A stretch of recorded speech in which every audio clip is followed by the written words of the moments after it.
Good afternoon, everyone, and welcome to another edition of the Unfinished Business National Blitz League Cage Match Series. We have a beautiful match happening tomorrow night between Mark Johnson out of New York and Jonathan J. Lang, or JJ Lang as we affectionately know him as, out of Chicago. No, not Chicago. Well, now he's in Chicago. Chicago, sort of, kind of, but I don't know.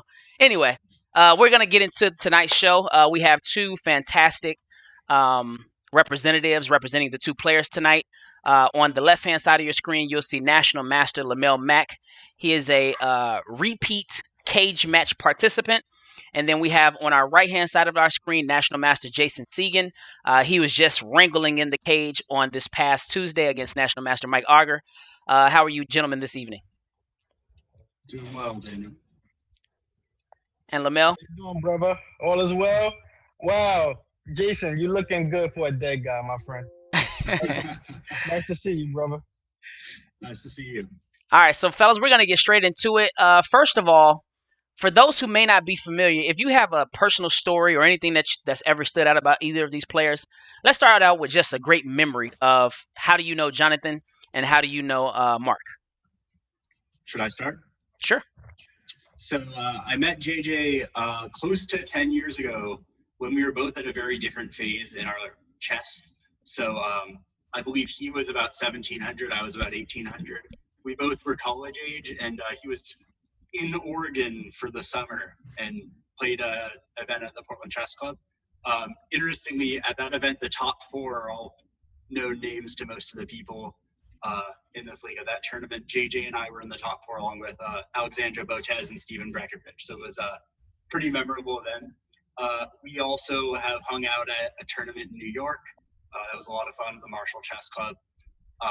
So we go way back. We've talked about chess a lot and have studied together. And yeah, happy to be representing him. That's what's up, man. And shout out to the Botezes. That's an interesting tournament right there. All right, Lamel, how do you know Mark? Well, Jason, just that's a very cute story of how you met JJ and all that. That's pretty cute, man. Um, I met Mark on ICC in the 1 minute pool. That's how I met Mark. I met him over the battlefield. So me and Mark go way back, scrapping for many, many years online. I actually didn't see him in person until like 2008 World Open. And I only met him two times actually in person, and they were both at World Opens. And he's a pretty cool dude. He's a good guy. Um, he's very underrated. Guys sleep on him, but he's a very underrated player. But he's a great guy. Okay, now next question. As far as styles, we kind of discussed this before we started broadcasting. But styles make fights. So sometimes you have players that may not be as experienced, but just their boxing or fighting style poses threats to other fighters. What do you think is the pro of each competitor that you think will pose the greatest threat for their opponent on tomorrow night? You can start, Jason. All right. So JJ is a real student of the game. He's somebody who knows what his weaknesses are and works really hard to fix them. He's improved a remarkable amount over the last 3 to 4 years.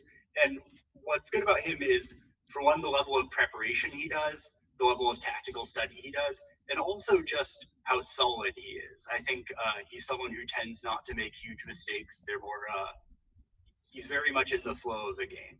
And he also poses problems to people who are weaker in their openings or perhaps weaker in attacking play. So just some things that can really give him an edge on someone like Mark.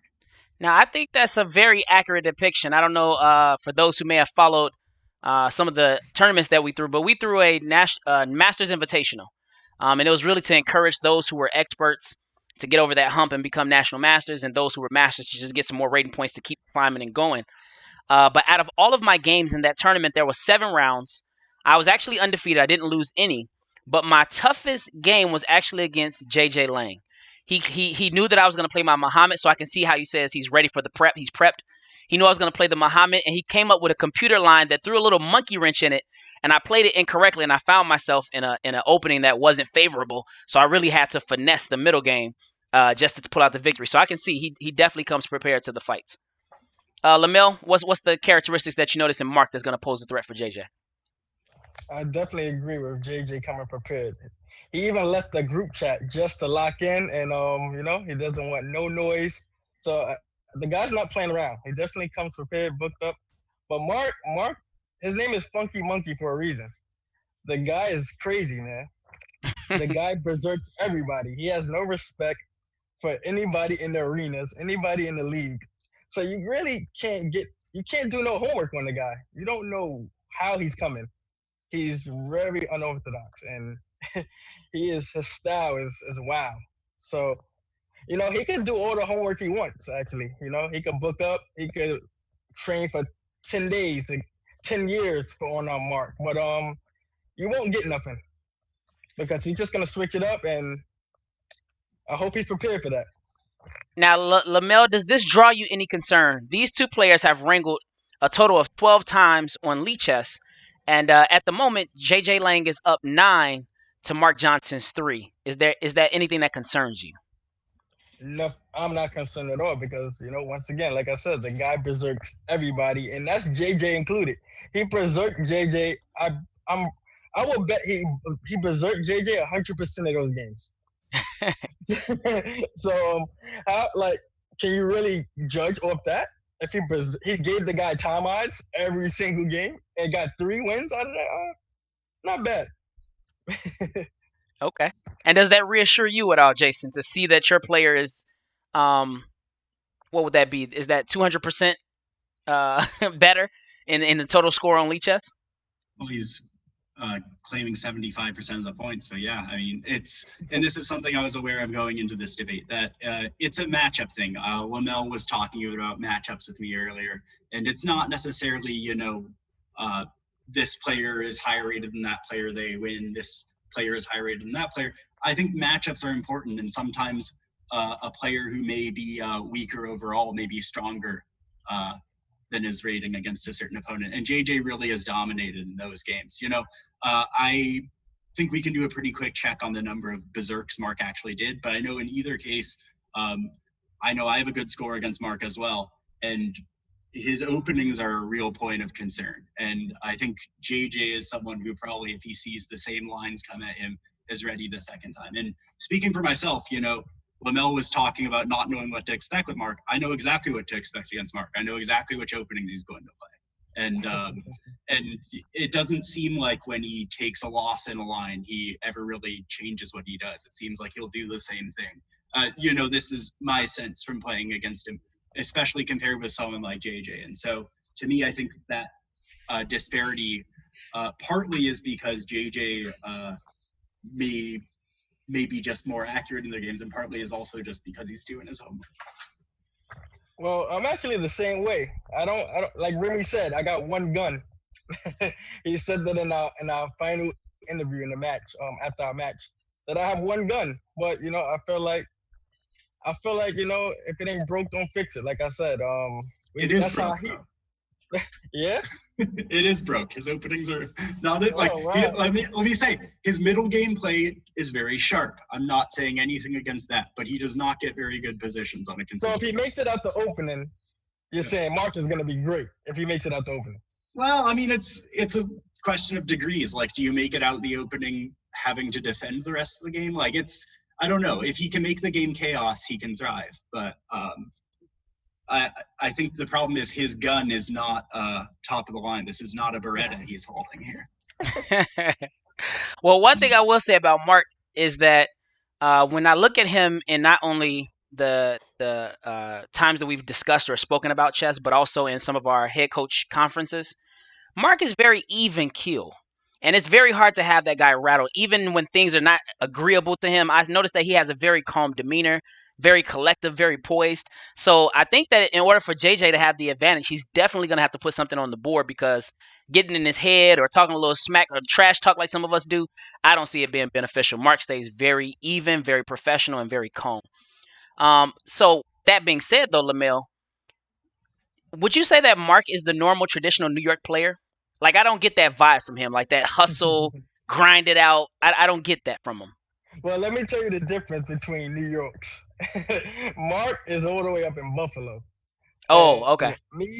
me, Sean, Andrew, Sharu, us guys, we're in the city, New York City. the five boroughs. So, I love Mark. He's a good guy, but he is not considered a New Yorker, like a real NYC. You know, part of the crew, part of the gang. He's not NYC. He's That's why he puts Buffalo, New York. Got you, Now, got you, got you. now the reason why I'm repping Mark is because actually, I actually introduced Mark into the NBL. Okay. I remember when the NBL first started, I told him, like it's a league about to start up. I would like for you to be a part of it. I think you'll be great. He was like, yeah, sure. We actually got sweaters supporting the NBL at the same time when those first came about. He was a very big supporter of the NBL. He became a head coach 2 years in a row for the Dallas Bulls. Actually drafted me round one. I was surprised last year in season two. I was honored to be drafted first by him. Um, Mark is gonna be well prepared for this match. Like you said, he doesn't get rattled. He's like you, Daniel. He's locked in. It's hard to rattle him. All right. JJ, the philosophical guy. It's very hard to rattle him too. So I don't see much in the terms of trash talk, but I would say if it's gonna come from anybody, it's definitely gonna be from JJ. I think some of that Chicago rubbed off on JJ. He has some very witty quotes and sayings. So I think just his whole overall mannerism is just to his advantage. He's gonna be comfortable. This guy came into a cage match in Chicago when he was fresh to the scene, and we were like, "Wait, who is this guy?" And Nathan had already set it up, and I thought he was gonna be rattled coming into 79th Street, Lions Paul Dojo, Steve fans all around, and he kept his cool the entire time and came back to get the victory. I was actually very impressed. So I don't think nerves is going to be an issue for JJ either. Who did he play against? Who? He played the closer. He played Stephen Jennings Hmm. in Stephen So he, Jennings' hometown. And JJ came in comfortable, cracked his joke, sat at the table, wind up going down drastically in the first half of the match, and then came and crawled all the way back to take the victory. So I was very and, impressed. and then who did he play after that? Uh, in terms of a cage match, Yeah. I'm not sure. I don't remember. Uh, I think what's his name? Nephew. Oh yeah, Nephew. yeah, yeah. He did play nephew. That's correct. Yes, He and he lost played. to nephew. Oh, so with that being said, he lost a cage match already. He did. He did. He did. So the guy bleeds. So he lost a match to nephew, and I remember that match. I remember JJ being a stronger player, but it's something about nephew's speed was something that overcame the match. It was speed that came to in that match. JJ lost because he was slower, from what I heard. That would be a correct depiction of it. That's correct. So he was the stronger player, but he lost because he wasn't fast enough. But With from that what being I said, well, hold on, Jason. With that being said, he might be the stronger player against Mark, but he's definitely not faster than Mark Johnson. And I think Mark is a upgraded nephew. Mm. If I had, I think Mark is a 2.0 version of nephew. So if he lost the first version, I just can imagine what the second version would do to him. Jason, does that draw you any concern? Not at all, because Lamel was telling me earlier he believes in what have you done for me lately. That's Oh, ancient history, his match against nephew, not niece, nephew.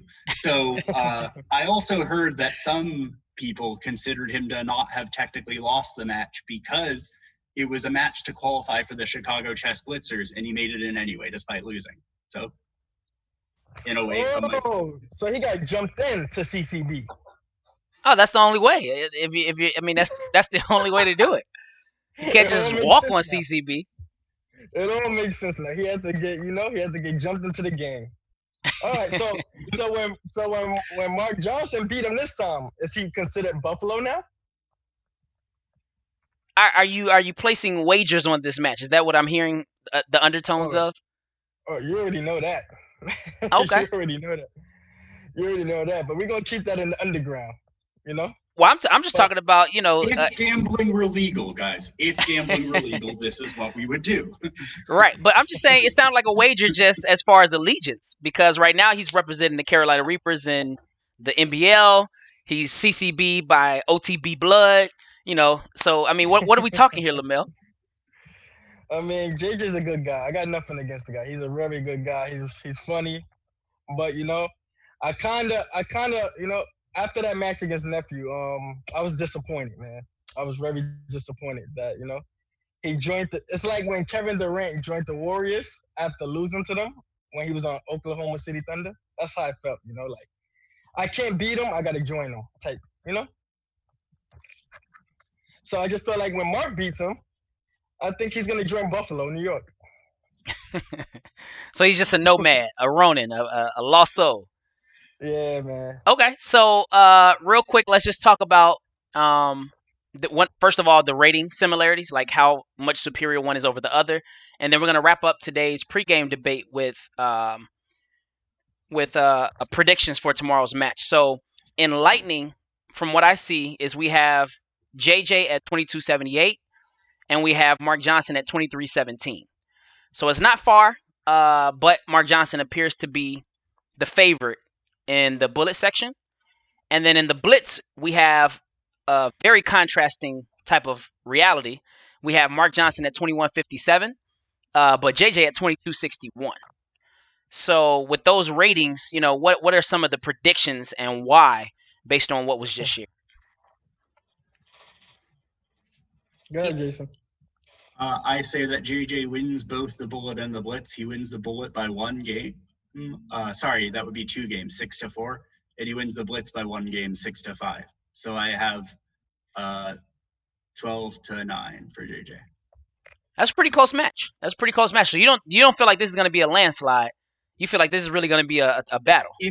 If there's a landslide either way, it'll be to JJ. I mean, you heard the ratings, and also I think I laid out some reasons earlier that the ratings may not tell the whole story. I think I'm being a bit generous. Both. Okay, so maybe JJ, it's a bit. I'm being a bit bullish on him by picking him to win the bullet, and in return, maybe I'm giving Mark some benefit of the doubt that he'll scrap a little in the blitz. But I think JJ's the clear favorite in the blitz, and he's, I think, going to surprise people in the bullet as well. Pleasant surprises. Lamel, let me get some predictions from you. Jason, are you willing to bet that JJ will lose the bullet? I mean, that JJ is gonna win the bullet. You willing to bet on that? Because I'm willing to bet that Mark is gonna win the bullet. But if gambling were legal, I might. If gambling. That's a good answer. Yeah, I don't think JJ is gonna win the bullet at all. JJ is, he's a good guy, but he can't touch me in bullet at all. Well, he doesn't have to.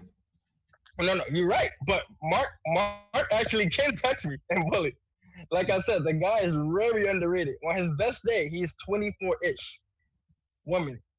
Let's not sleep here now. Like, the guy is a 1 minute fanatic. That's actually what he loves to do. Too much. So I agree with you in the blitz. He has his work cut out for him. He has to turn it up. But as far as bullet, you saw in your match and many other matches how important the bullets comes into play, and I think Mark has that down pat by far.